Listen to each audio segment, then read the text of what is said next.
Hello everyone. तो लो जी आ गया खेसारी लाल यादव जी और यामिनी सिंह का एक बहुत ही ज़बरदस्त वीडियो सॉन्ग, जो कि काफ़ी बवाल वीडियो सॉन्ग है। और इसका सिंगर है खेसारी लाल यादव जी और अनुपमा यादव जी, और इसे लिखे हैं छोटू यादव जी और म्यूजिक दिए हैं विक्की बॉक्स जी।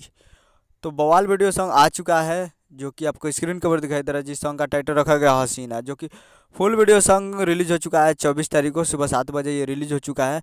तो आप लोग अभी तक इसे नहीं देखे हैं तो आप लोग जाइए और जाकर सारेगामा हम भोजपुरी यूट्यूब चैनल पे फुल वीडियो सॉन्ग रिलीज हो चुका है। तो जाइए और जाकर फुल वीडियो सॉन्ग सुनिए और प्यार दीजिए।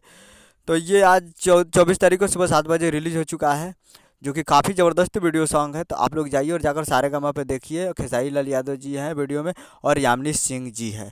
तो काफ़ी बवाल वीडियो सॉन्ग है। तो जाइए और सुनिए और प्यार दीजिए। तो उम्मीद कर रहा हूँ कि वीडियो अच्छा लगा हो तो चैनल को सब्सक्राइब करके बेल आइकन प्रेस कीजिए, ताकि ऐसे ही खेसारी लाल यादव जी का लेटेस्ट न्यूज़ लाते रहें।